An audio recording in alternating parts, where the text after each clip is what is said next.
Anda kembali bersama kami di Newsline. Pemirsa, kita akan masuk dalam pembahasan untuk trending topik yang kedua. Ini terkait dengan kasus bullying yang semakin meresahkan dan juga membawa keprihatinan ya, karena korban tewasnya ini semakin berjatuhan. Ini ada lebih dari 7.000 pencarian terkait dengan kasus bullying ini. Pemirsa, kita akan bahas lengkapnya dalam Newsline trending topik untuk Anda.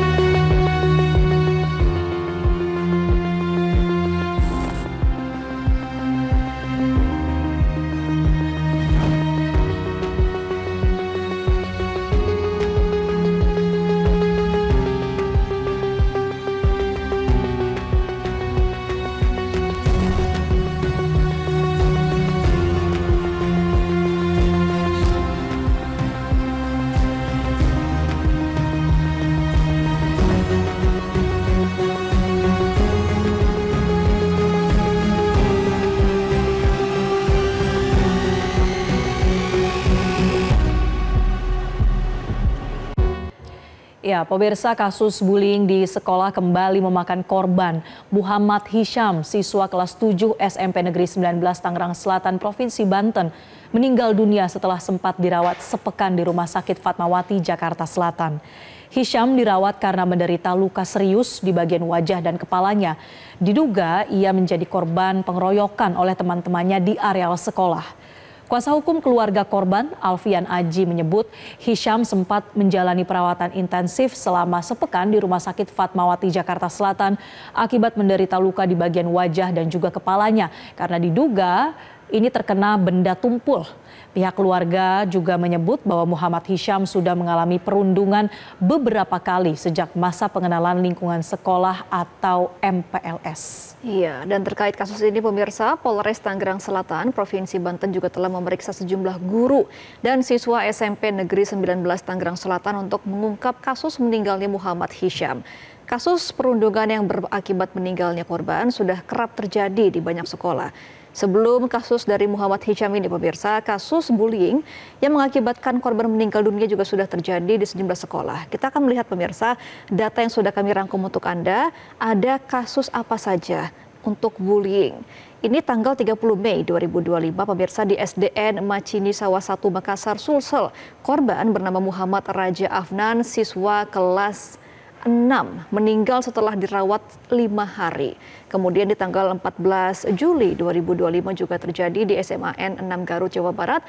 Korban bernama pria Nailureda Torik berusia 16 tahun ditemukan meninggal pada 14 Juli 2025 diduga bunuh diri akibat perundungan. Jadi ada yang akibatnya langsung dari si pelaku, ada juga yang sampai depresi begitu ya Marcel? Iya, depresi dan juga memutuskan untuk mengakhiri hidupnya. Ini menjadi satu kasus yang juga menyita perhatian publik karena kalau kita bicara lagi soal kasus perundungan siswa kelas 1 SMPN 19 Tangerang Selatan, Muhammad Hisham yang berujung sampai meninggal dunia, Menteri Pendidikan Dasar dan Menengah Mendikdasmen Abdul Muti merespons dengan akan mengeluarkan peraturan menteri atau permen baru untuk melakukan pencegahan aksi perundungan atau bullying di sekolah.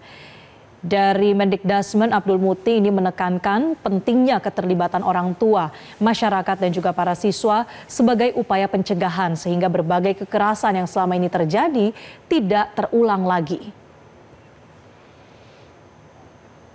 Iya, jadi Abdul Muti juga mengatakan akan membuat permennya ini lebih persuasif dan juga humanis ya terhadap para orang tua dan juga para siswa agar mereka juga sadar sebenarnya dampak dari bullying ini sangat-sangat besar untuk korban serius. Dan juga untuk para pelaku ya, meskipun di bawah umur tetap saja ada hukuman yang menanti para korban yang berani melakukan bullying terhadap teman-temannya di sekolah.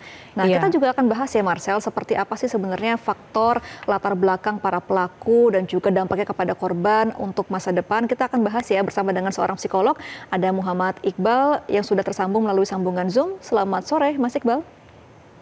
Selamat sore Mbak Marcella, Mbak Gemba. Assalamualaikum warahmatullahi wabarakatuh, pemirsa. Waalaikumsalam. Iya Mas Iqbal, jadi kasus bullying ini sudah semakin marak ya akhir-akhir ini, bahkan pelakunya ini mayoritas masih berusia di bawah umur. Ini sebenarnya apa faktor yang paling mendasar ya Mas Iqbal?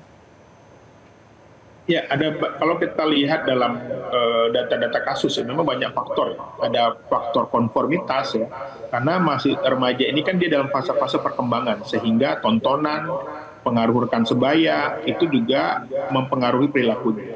Yang kedua adalah pengaruh masalah gaslighting orang tua. Jadi orang tua yang keras, orang tua yang kasar, orang tua yang sering ribut itu juga berdampak kepada perilaku agresivitas pada anak. Sehingga banyak anak-anak yang pelaku bullying itu biasanya juga pernah mengalami jadi korban atau dia mendapatkan pengasuhan yang tidak nyaman. Sehingga anak-anak ini dalam fase perkembangannya ingin melampiaskan, tidak mampu mengelola emosi, tidak mampu mengontrol dirinya. Jadi bullying sangat berkorelasi bukan hanya pada lingkungan sekolah, tapi juga pada keharmonisan rumah tangga dan kepuasan pernikahan orang tua. Kalau orang tuanya lembut, sabar, kompak, bersahabat, anak-anaknya juga akan mudah mengendalikan emosi. Kira-kira begitu. Jadi memang faktor lingkungan di rumah ya, tempat asal dari anak itu sangat berpengaruh. Nah kemudian Mas Iqbal, kalau melihat tanda-tanda dari seorang anak yang memang menjadi korban bullying di rumahnya atau mendapatkan perlakuan yang manipulatif, mendapatkan kekerasan dari pihak keluarganya. Nah ini bagaimana tanda-tandanya yang bisa diwaspadai terutama oleh lembaga pendidikan, oleh guru?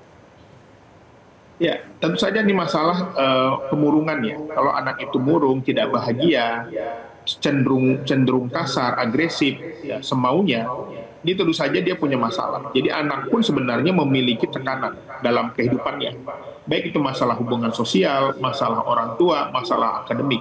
Untuk itu memang akses akan layanan konseling ini harus dibuka lebar. Jadi sekolah bisa melakukan model di beberapa negara ya dengan membuka layanan akses kepada konseling curhat sehingga dia tidak agresif. Yang kedua adalah edukasi orang tua, ini penting ya. Bagaimana juga orang tua ini harus ada pertemuan rutin, bukan hanya acara jalan-jalan, bukan hanya acara kumpul-kumpul, tapi bagaimana juga mencegah terjadinya kekerasan di dalam rumah tangga. Karena ternyata anak-anak ini rata-rata mereka menghadapi ketidaknyamanan di rumah dan sekarang menjadi salah satu faktor pendorong penariknya adalah game. Nah ini sekarang berkorelasi dengan game. Game-game yang mengandung kekerasan yang itu membuat mereka kecanduan itu juga berdampak kepada perilaku kasar, agresif, termasuk film. Tontonan-tontonan itu mempengaruhi anak dalam berperilaku. Baik, Mas Iqbal, karena keterbatasan waktu untuk pertanyaan terakhir nih Mas Iqbal, apakah perlu ada revisi undang-undang dan juga peraturan juga nih untuk para pelaku yang masih di bawah umur, apakah harus mendapatkan hukuman juga yang setara dengan orang dewasa, karena kekerasannya juga sudah luar biasa kalau untuk bullying ini sampai ada korban meninggal? Ya, saya kira perlu kita review kembali ya tentang bagaimana perlakuan kita kepada anak ini. Karena sesungguhnya anak itu sendiri adalah ketika dia bermasalah dengan hukum, dia juga mendapatkan perlakuan khusus. Jadi saya kira kita lebih banyak fokus kepada upaya pencegahan, bagaimana keluarga-keluarga di Indonesia tangguh, kuat, harmonis, ayah terlibat dalam pengasuhan, dan yang terpenting juga sekolah juga harus menciptakan kenyamanan bagi anak, sehingga anak bisa stabil emosinya, bisa belajar dengan tenang, dan tidak mendapatkan kekerasan. Baik, sambil kita menunggu langkah penguatan regulasi ya yang mungkin diperlukan, juga inisiatif ya dari keluarga, dari orang tua dan juga guru, dari masyarakat, ini sangat penting. Terima kasih Mas Muhammad Iqbal, psikolog, sudah berbincang bersama kami di Newsline. Jelajahi cara baru mendapatkan informasi. Download Metro TV Extend sekarang.